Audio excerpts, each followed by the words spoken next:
Hey guys, good morning. Today we are going to discuss the Leviticus book.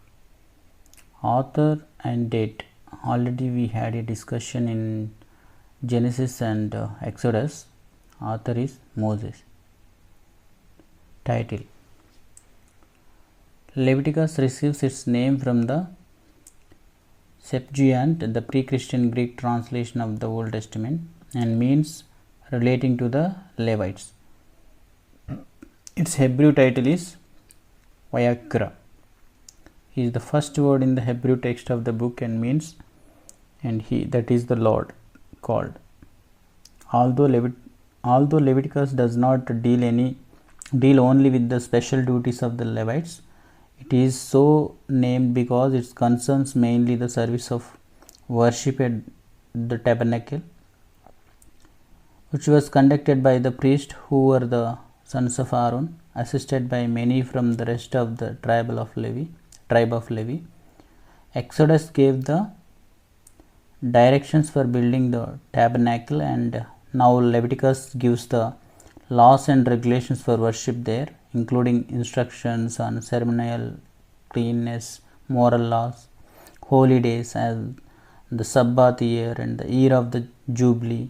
These laws were given, at least for the most part, during the year that Israel camped at Mount Sinai, when God directed Moses in organizing Israel's worship, government and military forces.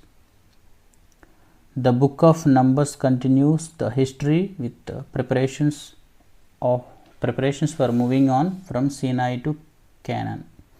Theological themes. Leviticus is the manual of regulations enabling the holy king to set up his earthly throne among the people of his kingdom.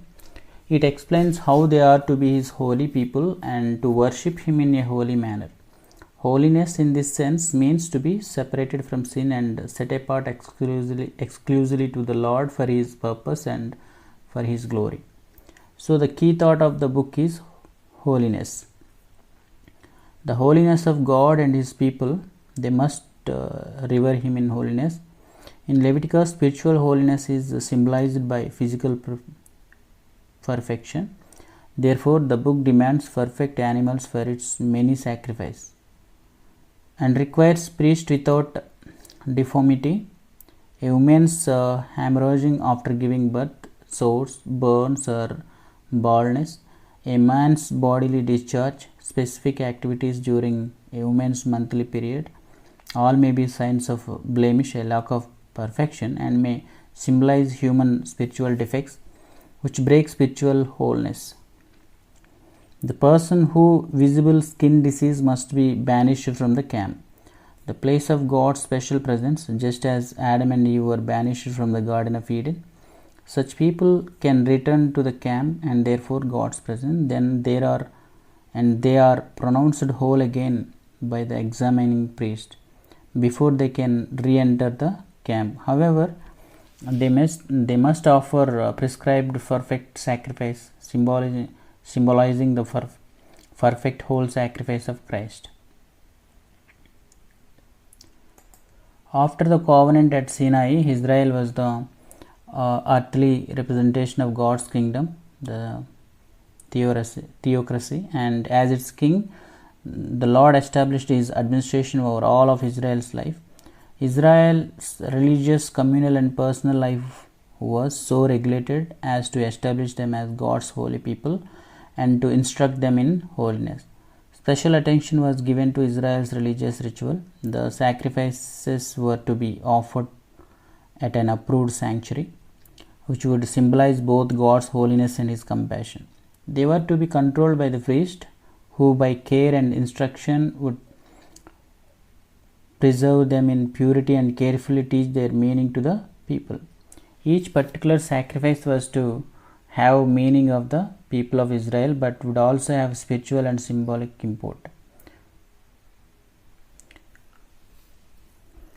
For more information on the meaning of sacrifice in general, when we look at Solomon's ritual of the Day of Atonement, chapter 16, for the meaning of the blood of the offering, and look at chapter 17 and Genesis 9:4 for the emphasis on substitution. And you look at chapter 16 and 21. Suppose that the Old Testament sacrifice were remains of old agricultural offerings. A human desires to offer part of one's possession as a love gift to the deity. But the Old Testament sacrifices were specifically prescribed by God and received their meaning from the Lord's covenant relationship with Israel.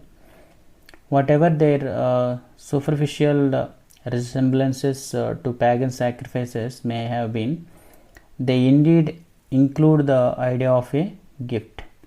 But this is accompanied by such other values as dedication, communion, propitiations, appeasing God's judicial wrath against sin, and restitution. The various offerings have differing functions, the primary ones being atonement and worship. Outlines. Total we have 27 chapters. The subject treated in Leviticus as any book of laws and regulations covers several categories. First, chapter 1 to 7, we can see the 5 main offerings. First one is the burnt offering, the grain offering, the fellowship offering, the sin offering, the guilt offering. And chapter 6 to 7, additional regulations for the offerings. Chapter 8 to 10, the installation and ministry of Aaron and his sons. Under that we will discuss the ordination of Aaron and his sons, the ministry of the priest. Chapter 9, the death and Nadab and Abihu and attendant regulations. Chapter 11 to 15, the distinction between clean and unclean. Under that we will see clean and unclean food, purification after childbirth, regulations for skin disease, regulations for mildew, cleansing from skin diseases, cleansing from mildew, and discharges that cause uncleanness. Chapter 16, the annual day of atonement, holy living, chapters 17 to 26. Under that, eating blood prohibited, unlawful sexual relations, various law of holy living, and punishment for sins, regulations for priest, acceptable and unacceptable sacrifices, the annual feast, rule for oil and bread in the tabernacle, punishment for blasphemy, the Sabbath and Jubilee years, covenant blessings and curses. The last chapter 27, regulations for offering vowed to the Lord. These are these 27 chapters. We are going to do chapter by chapter in our regular Bible study. God bless you. Thank you.